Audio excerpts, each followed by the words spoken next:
lagi di program kita Joy of Sharing. Nah, hari ini kita di minggu terakhir bulan Agustus nih teman-teman. Nah, di tema Agustus ini seperti yang udah kita lalui bareng, kita akan bahas mengenai pacaran. Dan di minggu terakhir ini kita akan membahas pertanyaan-pertanyaan dari teman-teman seputar pacaran dalam iman Kristen gitu ya Pak ya. Nah, sekarang saya temani sama Pak Ferry untuk menjawab pertanyaan teman-teman. Oke, ini Pak. Mengenai pacaran Pak, pacaran dalam iman Kristen itu seperti apa sih Pak? Oke, selamat semuanya. Shalom sobat muda GKI Gondomanan ataupun sobat muda yang lain yang bergabung dengan kita saat ini. Menarik ya, dari awal Agustus kita sudah bersama-sama diajak untuk sharing, bicara soal pacaran. Entah ada yang sudah pernah pacaran atau belum, atau semua rata-rata sudah mahir pacaran ya. Nggak tahu gitu, tapi mari kita sama-sama, ini forum sharing, jadi tidak ada benar, tidak ada yang salah gitu ya di dalam pemahaman yang boleh kita coba sharingkan. Tapi kan pada umumnya ketika kita bicara soal pacaran, kita akan diajak pada situasi atau pemahaman, tentunya pemahaman yang umum, bahwa pacaran itu adalah suatu masa, ya biasanya kan suatu kondisi di mana kedua orang diajak untuk masuk dalam masa saling memperkenalkan diri gitu ya, atau menggali diri orang yang kita PDKT-in, istilah kata ya, yang kita pacarin, seperti apa dia. Makanya kan ini namanya pacaran itu masa-masa yang sangat penting ketika kita hendak menuju pada jenjang relasi yang lebih intens, yang lebih dalam gitu. Nah, itu oleh karena itulah maka pacaran menjadi masa yang perlu kita perhatikan dengan baik. Yang terlintas di benak saya adalah ketika kita bicara soal pacaran, maka pertanyaannya siapa yang boleh pacaran? Nah, ini yang pertama dulu yang harus kita pahami. Mengapa? Karena dari pertanyaan inilah maka kita bisa memahami apa makna pacaran, pentingnya pacaran gitu ya. Apa aja yang perlu diperhatikan dalam masa pacaran. Jadi siapa saja yang boleh pacaran, ya siapa aja boleh gitu. Siapa aja boleh. Tapi ada tapinya. Tapi ketika seseorang sudah punya komitmen untuk pacaran, konsekuensinya apa? Nah, ini yang harus diperhatikan. Ketika seseorang sudah siap pacaran, berarti dia sudah menginjak masa atau kondisi, dia sudah punya pemahaman yang matang. Gitu ya. Orang yang pacaran biasanya dia punya komitmen, punya kesiapan, ya aku mau pacaran, berarti aku sudah siap dengan konsekuensinya. Gitu. Orang yang punya kedewasaan, kematangan, ketika ia memutuskan untuk pacaran, maka ia tahu mana yang harus ia lakukan, apa yang harus ia lakukan, bagaimana dia bersikap, bagaimana dia menjalani masa pacaran itu. Nah, itu gitu ya. Jadi kalau orang hanya sekedar ingin pacaran gitu ya, hanya sekedar ingin mencoba, itu kan berarti dia belum betul-betul memahami makna pacaran dengan benar. Karena ketika orang memahami pacaran dengan benar, berarti dia sudah mempunyai pemahaman yang benar tentang pacaran. Ketika seseorang sudah mempunyai pemahaman yang benar, sudah matang, berarti dia tahu konsekuensinya. Dia tahu apa yang harus ia lakukan dalam masa pacaran itu. Gitu ya. Jadi saya seringkali menemukan pertanyaan, apakah boleh ini kalau masa pacaran begini, begitu, begini, begitu? Nah, kalau orang yang sudah dewasa, yang sudah matang, pertanyaannya bukan boleh atau tidak, gitu ya. Pertanyaannya bukan boleh atau tidak, karena dia sudah tahu betul ketika ia sudah memahami benar masa pacaran itu, maka ia akan akan melihat pada pertanyaan yang lebih dalam, bukan masalah boleh nggak begini, boleh nggak begitu. Nah itu yang sering saya temukan ya begitu gitu. Nah jadi ketika kita uh, betul-betul sudah paham betul, maka pertanyaan itu tidak perlu dijawab lagi oleh kita. Karena sudah dewasa, dia sudah tahu nilai mana yang harus ia tunjukkan, nilai mana yang harus ia lakukan dalam masa pacaran. Karena pacaran pun ingat ada nilai yang harus dipegang gitu ya, yang harus dipertahankan, yang harus ditunjukkan. Nah, itu namanya pacaran yang benar. Dan iman Kristen juga saya yakin mengimani bahwa pacaran yang benar tentu dalam konteks kedewasaan, yang tahu nilai-nilai apa yang harus ia tetap jaga, ia pertahankan. Gitu. Ketika kita memahami pacaran dari sisi umum, tapi juga iman Kristen masuk ke sana, ya. Gitu. Oke, gitu ya, Baji. Berarti ketika kita mau memutuskan untuk pacaran, kita harus punya pemikiran yang matang dulu ya. Betul. Kalau menurut saya, Yeah. ketika kita memutuskan hendak pacaran, kita harus betul-betul mempersiapkan diri, punya pemahaman yang benar tentang pacaran, dimatangkan itu. Jadi tidak ada lagi pertanyaan boleh nggak begini, boleh nggak begitu, enggak. Karena dia sudah tahu betul nilai-nilainya apa yang harus dia jaga. Gitu. Berarti bisa dibilang bahwa pacaran itu suatu tahap persiapan untuk melanjutkan ke jenjang yang lebih tinggi gitu ya? Ya, pada umumnya pacaran dihubungkan dengan masa-masa mencari kecocokan gitu ya, pasangan kita. Berapa lama? Nggak tahu gitu ya. Nggak tahu berapa lama, dan bahkan mungkin bisa jadi pacaran itu kan terhenti ketika memang tidak didapati kecocokan. Tapi manusia nggak ada yang cocok sih, gitu ya. Nggak mungkin ada yang cocok. Tapi bagaimana dua orang yang berbeda ini bisa berjalan bersama-sama di dalam perbedaannya, gitu ya. Nggak mungkin harus sama-sama, harus satu, harus sama persis, nggak mungkin. Nggak akan ada yang cocok. Jadi salah kalau misalnya aku nggak jadian sama dia, aku putus karena udah nggak cocok. Nggak mungkin, salah itu. Nggak ada yang cocok. Kadang kan banyak di luar sana remaja itu kan kayak dia mau pacaran sama ini karena dia ngerasa cocok. Iya itu. Udah sebenarnya nggak ada yang cocok. Padahal kan nggak akan ada yang cocok manusia itu. Gitu ya. Yang jadi masalah yang jadi penekanan adalah bagaimana yang berbeda ini bisa berjalan bersama, saling melengkapi gitu kan. Nah, dalam masa pacaran itu sangat jelas dapat kita rasakan. Apakah pasangan kita itu bisa sampai segitunya atau enggak gitu ya. Di sanalah masa memutuskan untuk lanjut atau tidak. Tapi bukan karena cocok nggak cocok ya, gitu. Karena nggak ada yang cocok.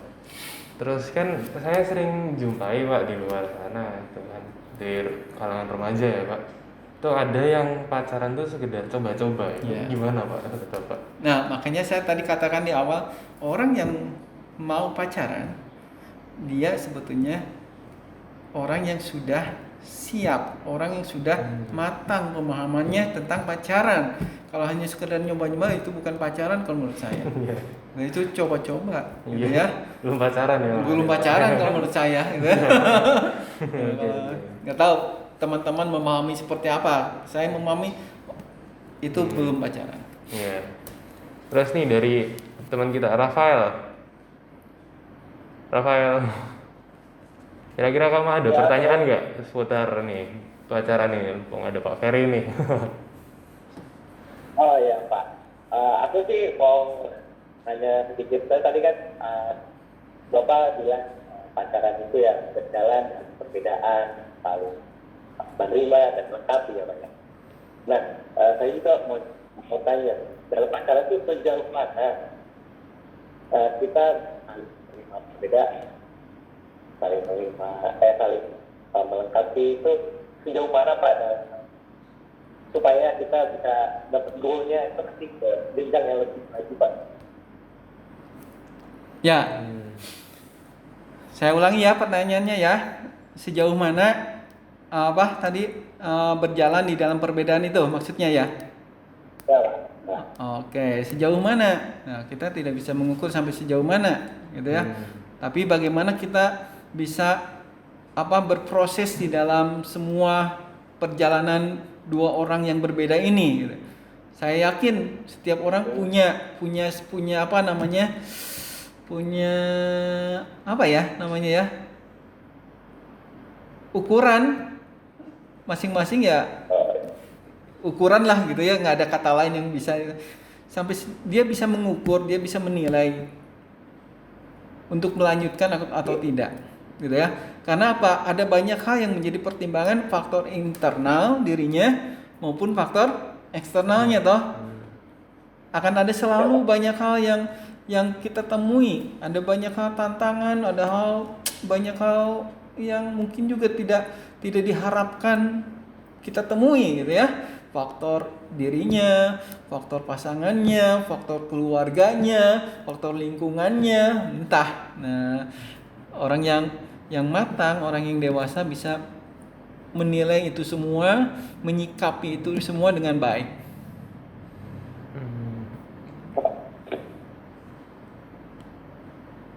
Gitu. ya Pak. Nggak tahu nih Evan bagaimana? Sekali-kali saya juga ingin mendengar gitu langsung dari ini yang mendampingi saya.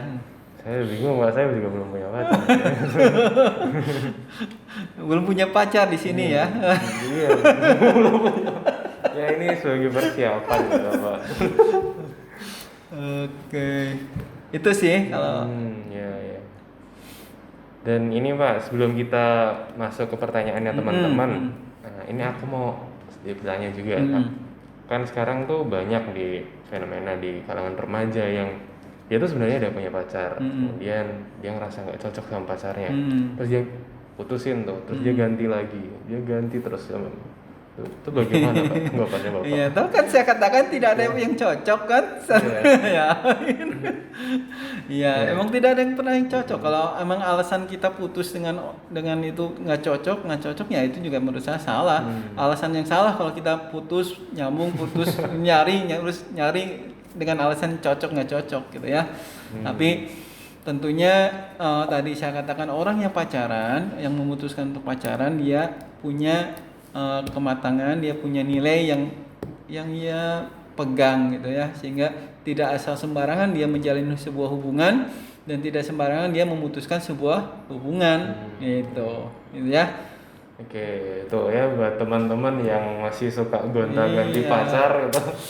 Nggak ada habisnya kalau kalian Nggak ada cocok habisnya. benar ya, Pak, ya. Oke. Karena capnya playboy loh. Iya.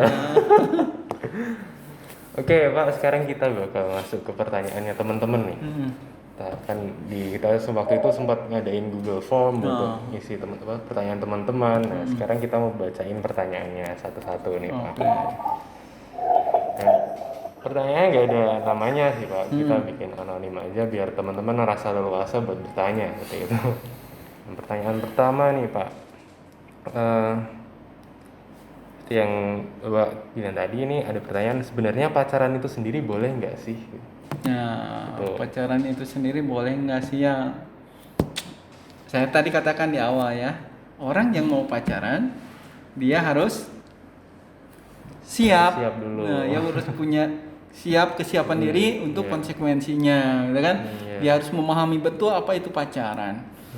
Gitu. Anak-anak sekarang tuh anak SD aja udah bilang aku punya pacar ya. Nah, padahal kan dia sendiri belum tentu tahu pacarnya itu apa gitu ya. Nah, itu.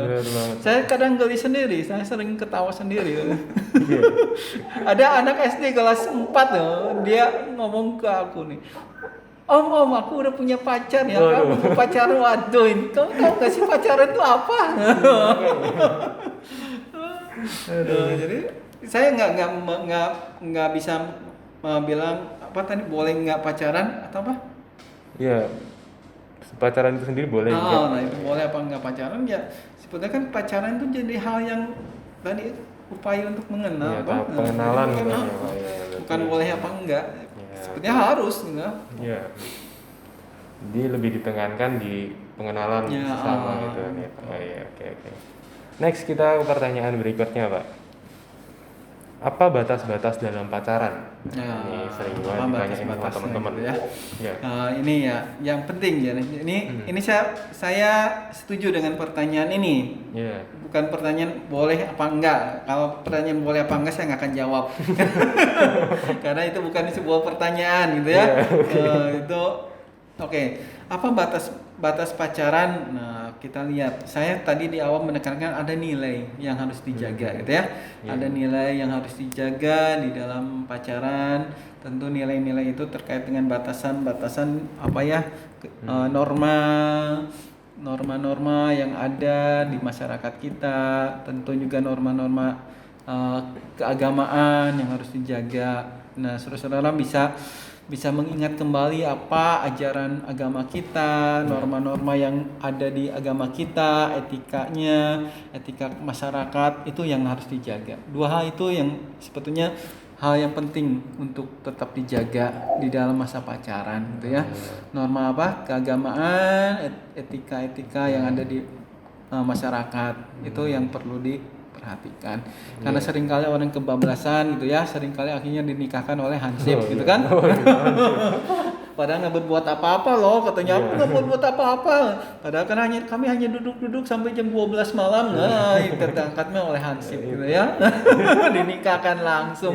Padahal emang betul mereka nggak melakukan apa-apa, mereka mungkin hanya ngobrol, tapi kan itu udah di luar batasan norma etika kemasyarakatan loh. Penduduk setempat itu mungkin iya, masih punya ya, Pak, ya. lokal wisdomnya juga kan harus kita tahu. Gitu. Jangan sampai dinikahkan hansip atau jadinya ya bencana lah ya. Iya. Anggapan orang jadi tidak baik. Oke. Bahkan apel pun kan dibatasi toh katanya jam tamu.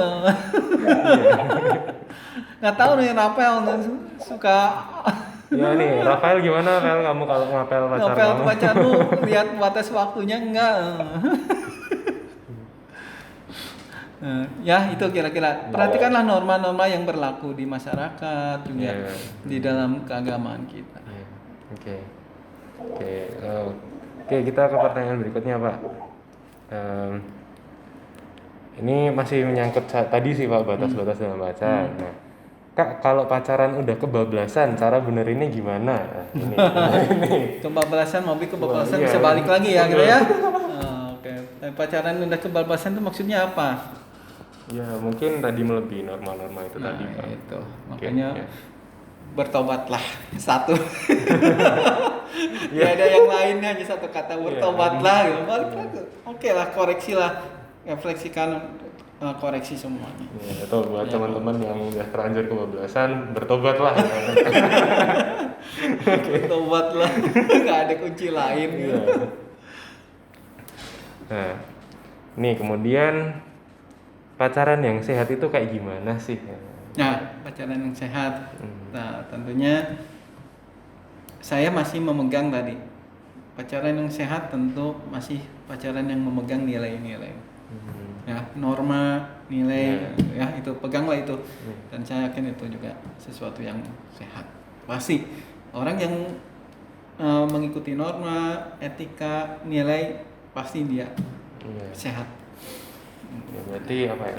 Tuntun pacar kalian tuh ke jalan yang benar. Iya, gitu. betul. Kayak Ingatkan juga kalau pacarnya itu ingatkan. Jadi saling mengingatkan. saling mengingatkan. Gitu. Saling membangun iman di dalam Tuhan. Iya, betul. Itu yang penting. Sambil ngajak doa. Ya, di awal dimulai dari sejak pacaran.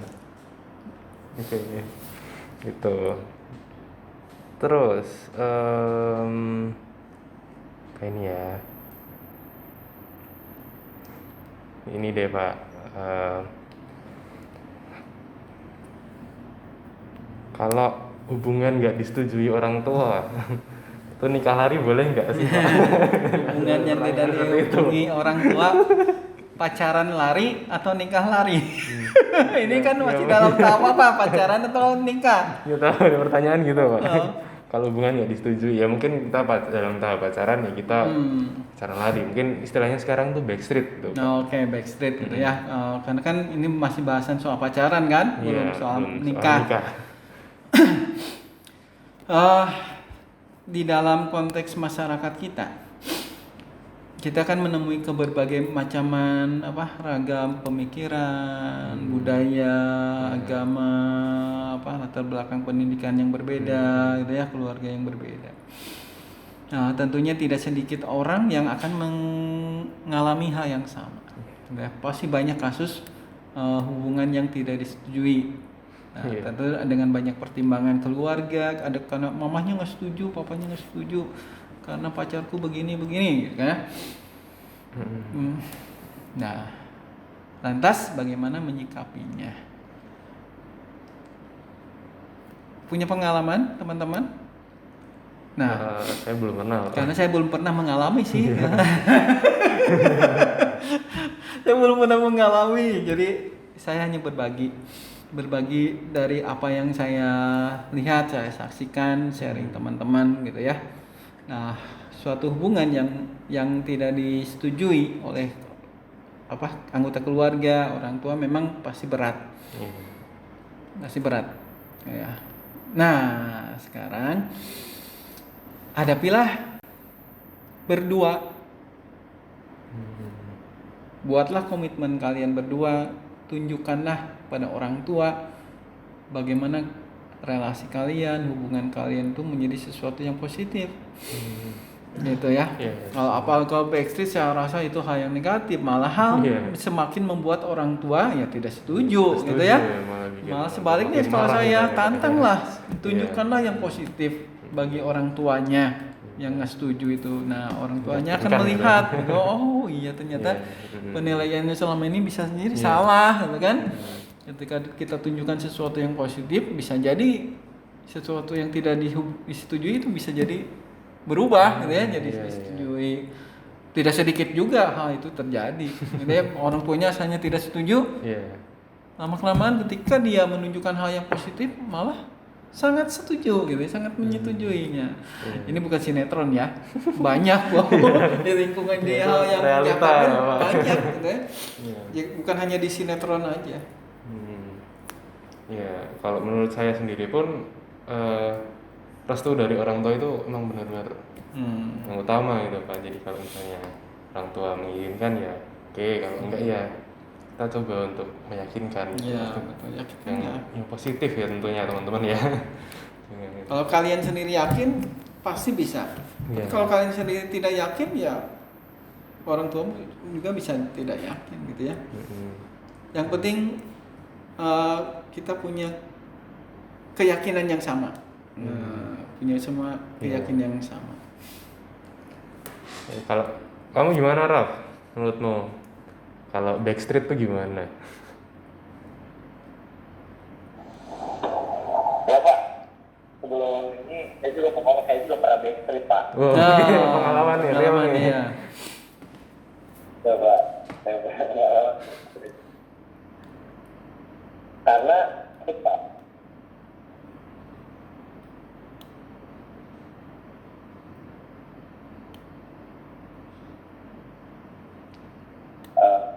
ada hal yang besar menurut saya kalau misalnya saya kasih tahu orang tua Pak.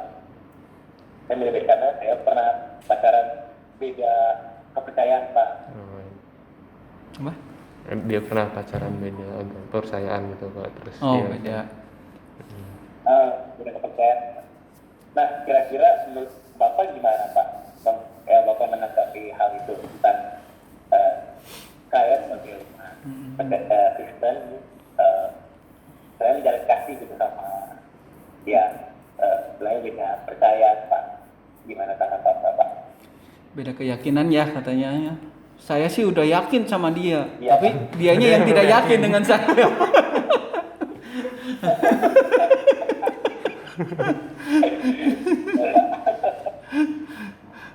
Berapa lama backstreetnya? Lumayan lama Pak, 3 tahun. Nah, tapi sekarang udah nggak backstreet kan? Oh enggak Pak. Enggak, karena beda orang. Kayaknya Masih dengan orang yang sama atau beda orang? ya Pak. masih dengan orang yang sama atau beda orang? Oke, udah Pak. Ya sudah enggak, udah nggak backstreet dong, udah beda orang ya. Nah, ya sudah, lupakanlah masa lalu ya.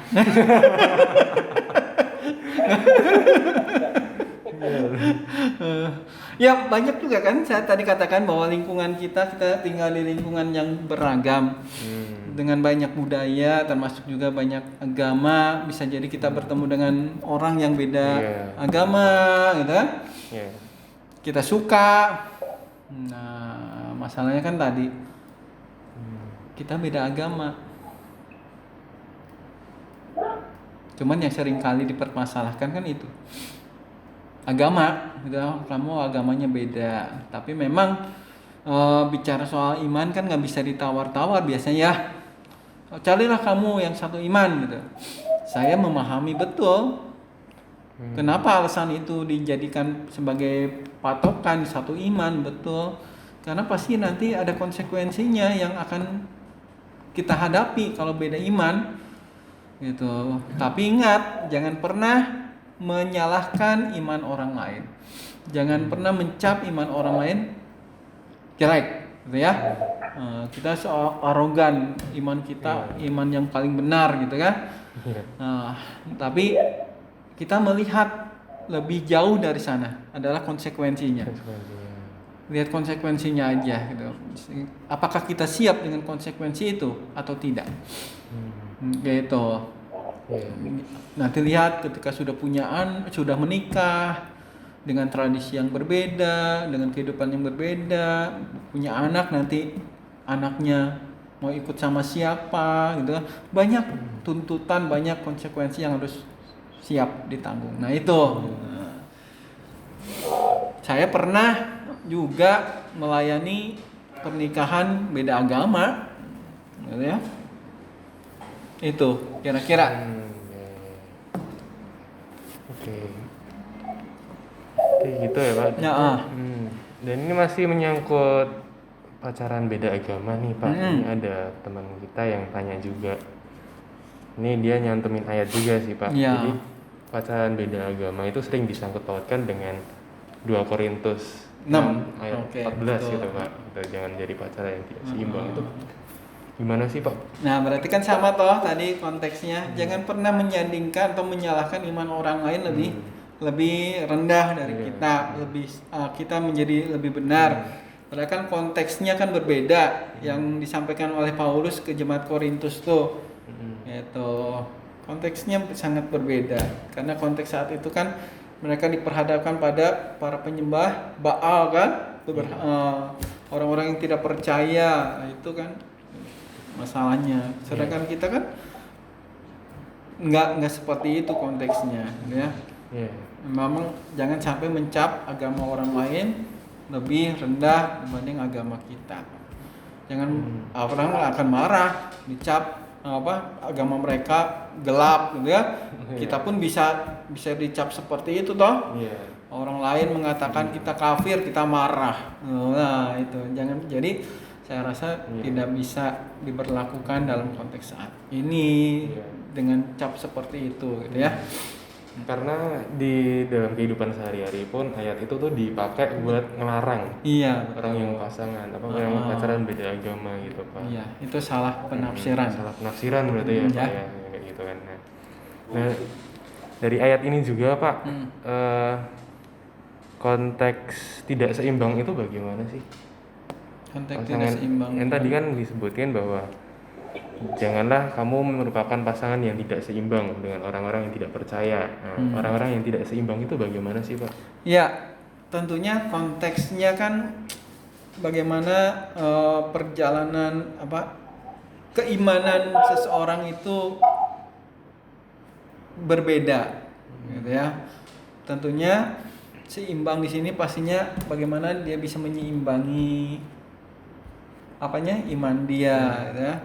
Nah, kalau dia tidak bisa menyeimbangkan, tidak bisa menyelaraskan, ya juga kita nggak bisa menjalaninya dengan baik bersama-sama, gitu ya. Iya, berarti meskipun itu sama-sama kepercayaannya ya Pak, maupun Ah, ah. kalau dia nggak bisa mengimbangi dia nggak juga nggak akan dia bisa. nggak akan bisa Betul. gitu. Oke. Hmm, tadi kemudian nih Pak, balik lagi dari bahas batas-batas ini, Kak, kalau berhubungan seks saat pacaran itu boleh nggak sih? Nah, pertanyaannya itu kan boleh nggak, Mas? Kembali tadi kan normalnya.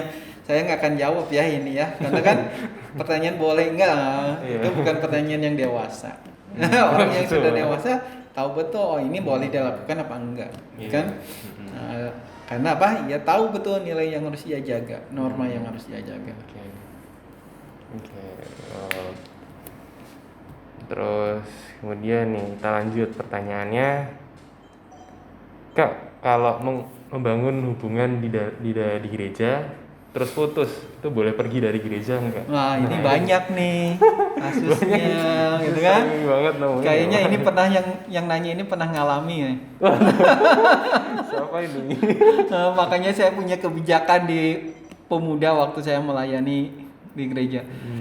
Larangannya ini bercanda sebetulnya ya. Dilarang pacaran dengan sesama pemuda GKI. Kenapa? Itu karena sudah pacaran, akhirnya dua-duanya hilang dari gereja, gitu ya. Ini candaan. Tapi memang kenapa kok? Ya kembali ke kematangan, kedewasaan seseorang, gitu ya. Memang tidak enak sih ya. Iya. Udah dekat, gitu kan? Terus tiba-tiba putus. Nah, Satu tempat satu lagi. tempat lagi. Kenapa nggak di reframing aja gitu ya? Iya. Di reframing, oh ya aku dulu sempat pacaran, aku sempat dekat, tahu betul sama dia. Bukan berarti ketika sudah putus malah pergi, enggak, malah membuat aku lebih memahami dia, gitu kan? Iya. Karena harusnya kan di reframing seperti itu. Iya. Berarti kalau punya pacar satu gereja terus putus terus pergi dari gereja itu benar salah ya Pak ya? Saya nggak bisa jawab salah apa Oh benar. gitu. Ya. Oke. Pikir ulang gitu dengan pemahaman teman-teman, gitu ya. Karena kalau menurut saya Pak, kita ke gereja itu untuk beribadah pada Tuhan Betul. gitu. Bukan biro jodoh gereja Iya, itu ya. iya berarti itu. Nah kalau putus terus pergi dari gereja, nah itu dipertanyakan lagi Betul. tujuan ke gereja itu untuk apa gitu. Oke, itu. Terus, oke mungkin segitu dulu Pak pertanyaan dari teman-teman. Oke. Ada pertanyaan yang sebenarnya sama juga Pak, pertanyaannya kayak jawabannya kayak tadi. Selamat pacaran yang benar, Iya. Oke, pacaran yang benar. yang baik. Ya, yang Pacaran benar, baik dan benar. baik. Siap, siap. Oke. Oke, berarti itu ya teman-teman. Jadi kita harus bisa pacaran yang benar Pak. Tadi harus bersikap dewasa dalam pacaran itu ya Mbak ya. Ya. Harus bisa berpikir luas bahwa pacaran itu tahap perkenalan untuk lanjutkan ke jenjang yang lebih serius mungkin Yeah. gitu ya Pak ya. Oke, mungkin gitu dulu teman-teman untuk sesi tanya jawab di project Joy of Sharing pada kali ini. Semoga apa yang kami berikan itu bisa menjawab pertanyaan teman-teman semuanya. Jadi sampai bertemu di Joyce berikutnya. Itu Pak. Ya, oke. Nah, mungkin Bapak Ketemu. ada yang mau disampaikan dulu sebagai penutup? Apa ya? Tidak, tadi aja. Baik, yang masih pacaran, jalanilah masa pacaran ini dengan baik dan benar. Oke. Udah? Oke. Oke, gitu dari Rafael ada yang mau ditambahin?